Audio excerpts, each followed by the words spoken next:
삶의 안정. 인간은 언제나 이를 쫓아 무언가를 선택하며 살아갑니다. 이 세상을 창조하신 하나님께서는 죄로 흐려져 있는 인간의 판단과 아둔한 선택들을 고치시고 도와주시기 위해서 일찍이 이스라엘 나라를 선택하셨습니다. 하나님의 말씀을 따라 살아가는 그 나라를 통해 하나님이 모든 것의 주가 되시며 하나님만이 우리에게 참 생명을 가져다 주신다는 것을 보여주기 원하셨지요.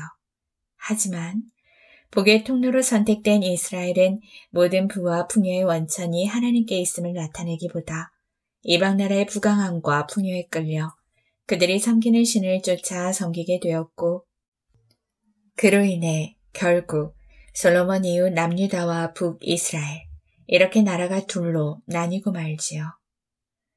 북이스라엘의 첫 번째 왕 여로보암은요, 백성들이 하나님을 예배하기 위해 남유다로 돌아갈까 두려웠어요. 하여 국경의 양 끝단에 금송아지 우상을 세워 하나님을 대신하게 했지요. 그렇게 백성들을 붙잡아 놓기 위해 결코 해서는 안 될 하나님을 형상화하며 위태롭게 출발한 나라 북이스라엘은 점점 하나님으로부터 멀어져 가더니 급기야 아방 때에 이르러선 아예 바알을 주인으로 삼은 나라 시돈왕의 딸 이세벨과 결혼해 바알을 나라의 풍요를 가져다 주는 신으로 모시며 온 나라가 그렇게 바알을 모시며 살게 만들고 맙니다. 제때 비를 내려주고 곡식을 풍성히 거두게 해줄 우상으로 말이지요. 이에 하나님께서는 그렇게 바알을 하나님으로 모신 자들 앞에 당당히 여호와가 나의 하나님이다 라는 이름을 가진 선지자 엘리야를 세우시게 되는데요. 바로 오늘 여러분들과 함께 나눌 열왕기상 17장의 이야기입니다. 엘리야는 요단강 동편 길르앗의 아주 작고 초라한 산골 마을에 살고 있었어요. 그는 자기 민족 이스라엘이 참신이신 하나님을 떠나 우상을 섬기며 살아가는 것을 볼 때 몹시 고통스러웠지요. 그 누구도 주목하지 않던 첩첩산중이었지만 하나님께서는 그의 순전한 신앙을 알아보셨고 그의 기도를 세세히 듣고 계셨어요. 어느 날 하나님은 믿음의 사람 엘리야에게 사명을 맡겨주세요. 바로 당시 왕이었던 아합에게 찾아가 하나님의 말씀이 다시 임하기 전에는 비도 아니 이슬 한 방울도 내리지 않으리라는 엄중한 징계를 전하라는 것이었지요. 엘리야는 지체하지 않고 하나님의 말씀에 순종하며 그 먼 길 궁전이 위치한 사마리아로 향합니다. 드디어 아합 앞에 도착했네요. 내가 섬기는 이스라엘의 주 하나님께서 살아계심을 두고 말하겠다. 하나님께서 내게 다시 명령하시지 않는 한 수년 동안 비도 이슬도 내리지 않을 것이다. 참으로 당당하기도 하지요. 이것이 하나님의 말씀을 가진 참 신앙인의 위세이겠지요. 그런데 마음이 둔하여진 아합은요, 하나님께서 주신 경고, 아니 기회를 알아듣지 못했어요. 어디에 혼자 동굴에서 살다 온 것인가? 차림새를 보아하니 세상 돌아가는 것을 영 모르는 게로구만. 이제 우리에게는 풍요를 가져다 주는 신 바알이 있음을 모르는가? 우리 왕비 이세벨의 나라 시돈에서 섬기는 바알 신께서 이제 우리 이스라엘까지도 돌보고 계시다. 왕이 어떤 말을 하든 엘리야는 하나님께서 주신 징계의 말씀만을 전한 채 얼른 궁을 빠져나왔어요.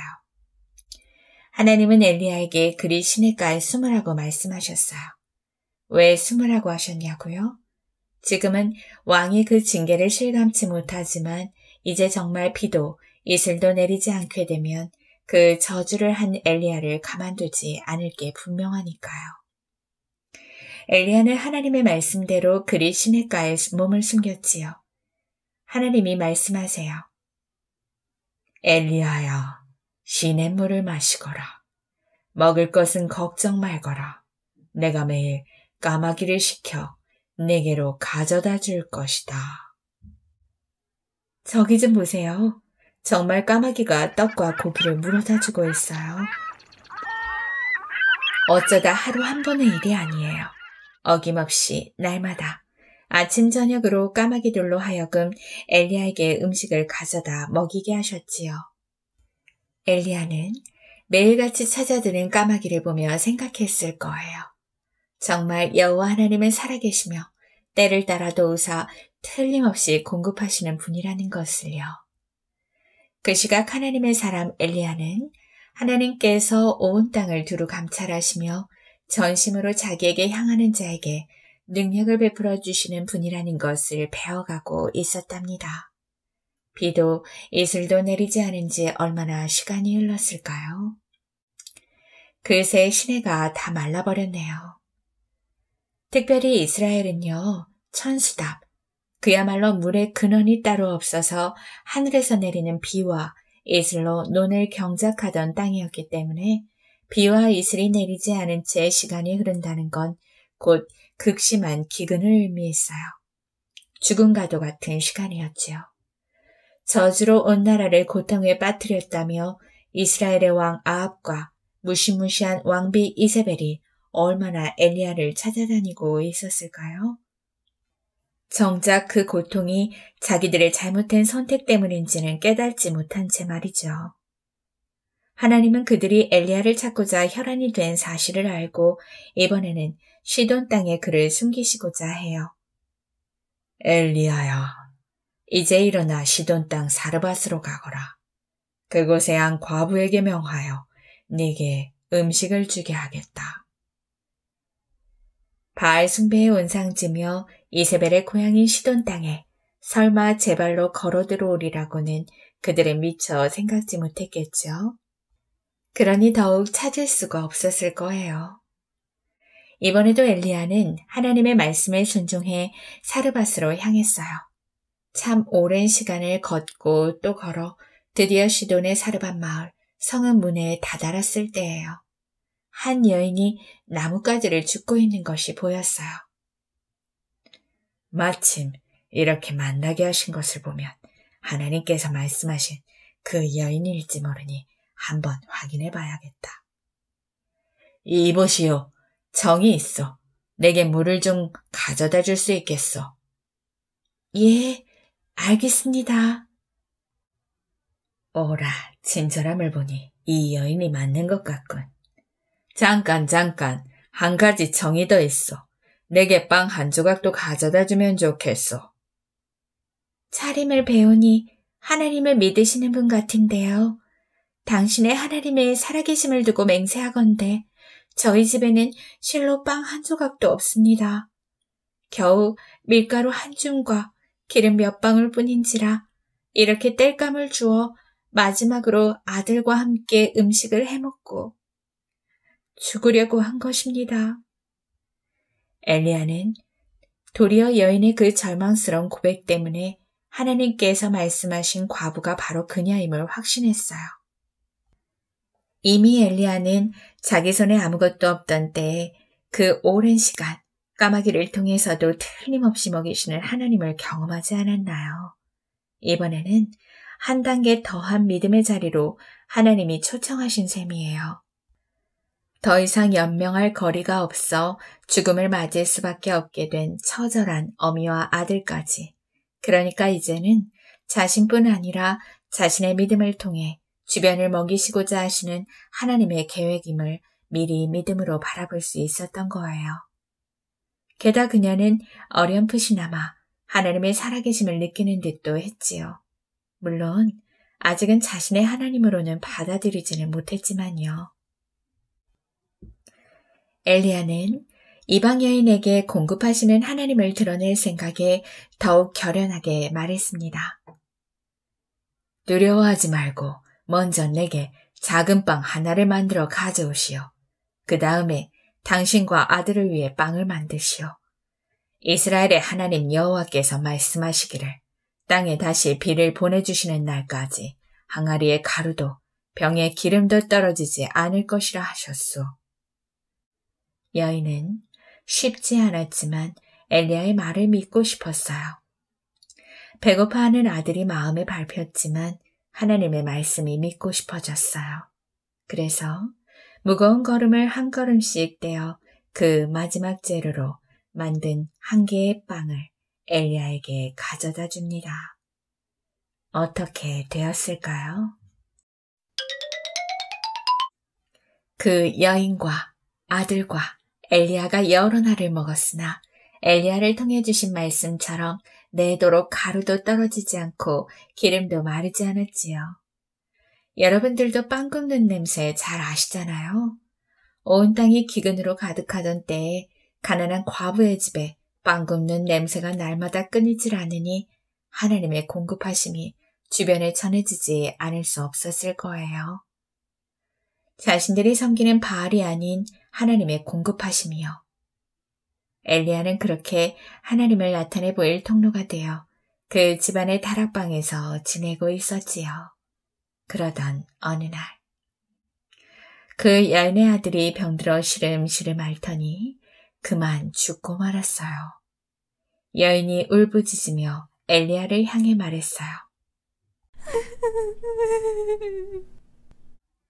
하나님의 사람이여, 내가 당신과 무슨 상관이 있기에 당신이 내게 와서 내 죄를 생각나게 하더니 결국 이렇게 내 아들을 죽게 하십니까?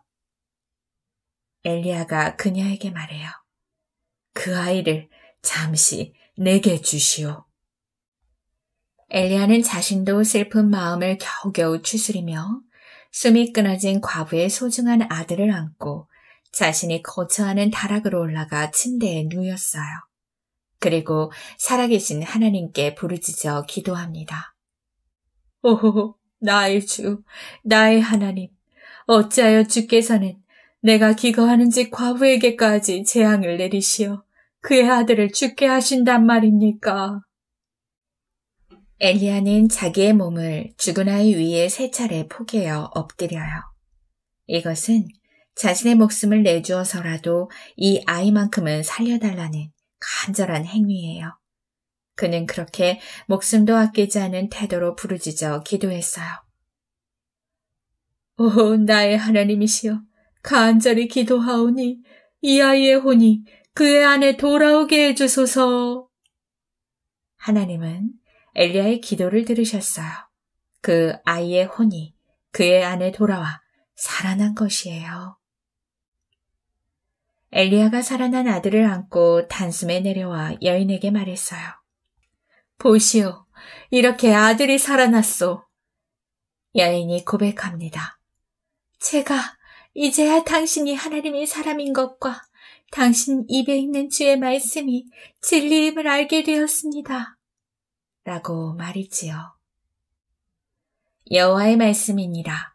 너희를 향한 나의 생각을 내가 아나니 평안이요 재앙이 아니니라. 너희에게 미래와 희망을 주는 것이니라. 너희가 내게 부르짖으며 내게 와서 기도하면 내가 너희들의 기도를 들을 것이요 너희가 온 마음으로 나를 구하면 나를 찾을 것이요 나를 만나리라. 오늘 열왕기상 17장의 이야기 속에는 참으로 재앙으로만 여겨지는 일들이 많이 보여져요.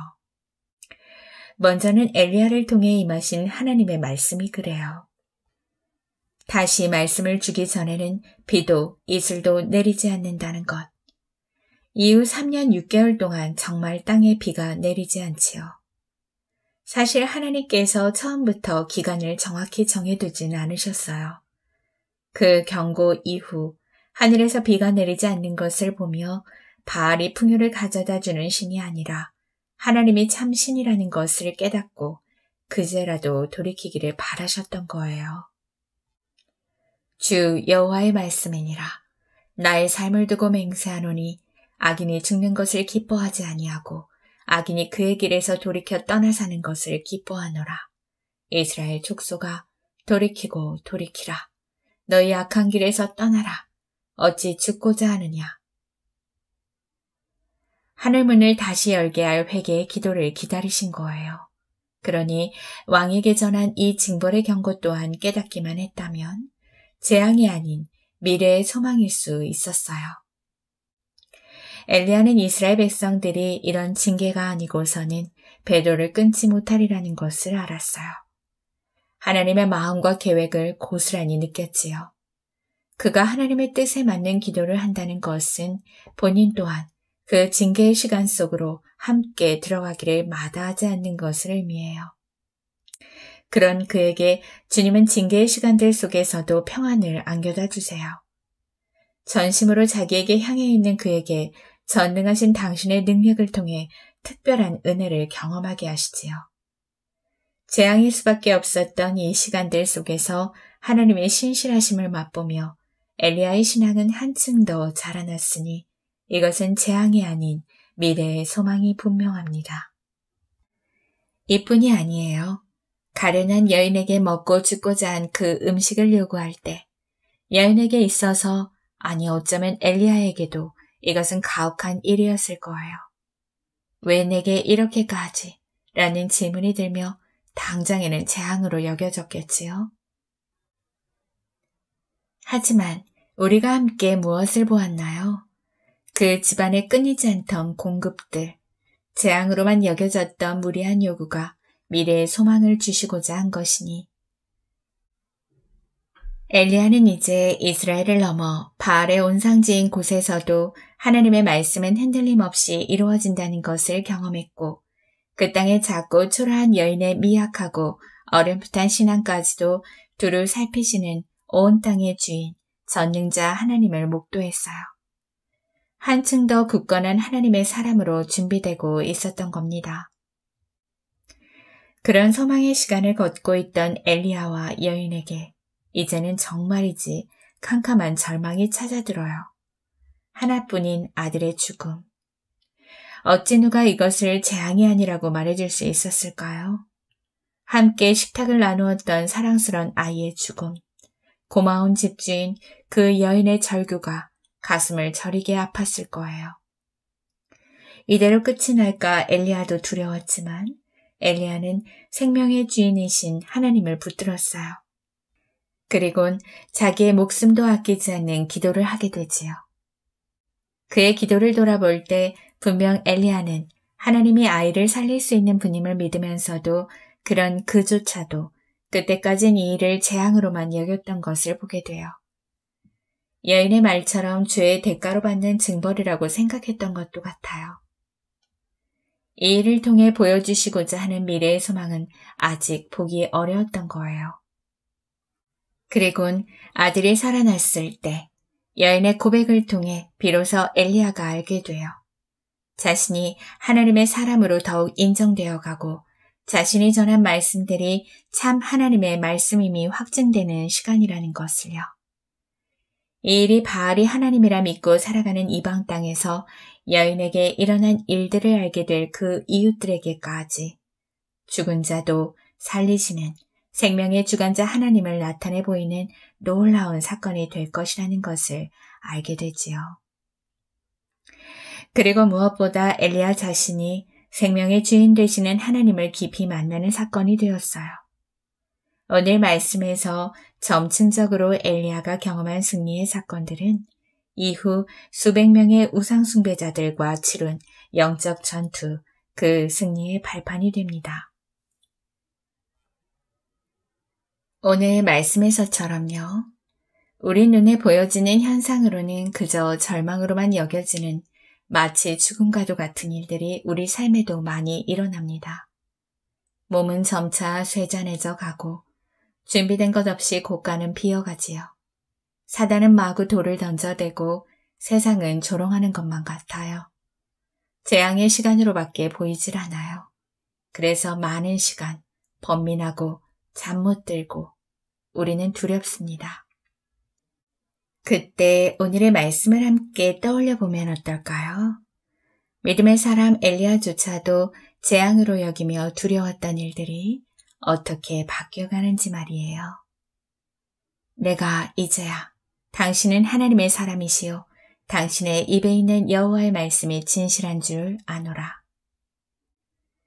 무슨 일에 만나든 우리를 온전케 하실 분을 바라보고 그 속에서 하나님의 역사를 갈구하게 된다면 내 자신에게 있어선 그 재앙처럼 여겨지는 일들이 하나님의 사람으로 나를 더욱 견고케 하고 생명의 주께로 성큼 다가서게 하는 승리의 경험들이 될 것이며 나를 넘어 주변에는 하나님의 말씀이 실제임을 드러내는 그야말로 영혼들을 찾고 살려내는 소망 사건이 될 것입니다. 너희를 향한 나의 생각을 안하니 평안이요 재앙이 아니니라. 너희에게 미래와 희망을 주는 것이니라. 이것이 오늘 엘리야와 사르밧 과부의 이야기를 통해 여러분들과 함께 나누고 싶었던 소망에 관한 이야기입니다.